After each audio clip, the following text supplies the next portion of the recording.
లేదు ఇక చేసుకున్నాడే దావత్ అయితే. మరి నడు పోదాం. గింట పొద్దుగాలనే నానే పొద్దుగాలంటే ఏంది రాత్రి అనుకొని దయాలు లెక్క తిందావా మరి 11 కాబట్టి అయితే పోదాం. మరి నేను చెప్పిన అన్ని ఉప్పు కారం పసుపు అన్ని చదిరి పెట్టినవా? మరి కోళ్ళు ఎవరు ఎత్తారే? నీ శ్రీకి ఎప్పించిండే పొద్దుగాలనే లేచి కోని కోసి బూరు వీక్తాడు అల్లాడు అక్కడ. మరి పోయామా కొత్తిమీర రేపు నడు. అబ్బో పెద్ద కిలోలు తెచ్చినట్టే ఎత్తాంది. శ్రీ ఏడే కోళ్ళు తీసుకొస్తా అని పోయి అటే ముట్టిండు. చికెన్ సెంటర్ కాడ కొట్టించుకోరాని వేయండి. కోళ్ళు కూడా పోయరాదా?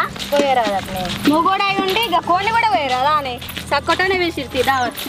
ఇంటికాడి పని సాత కాదు కానీ బయట పని మాయేస్తాడే.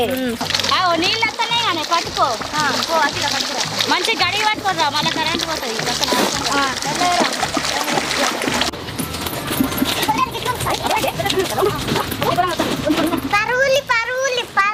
లే ఒకసారి లే పర్దామా.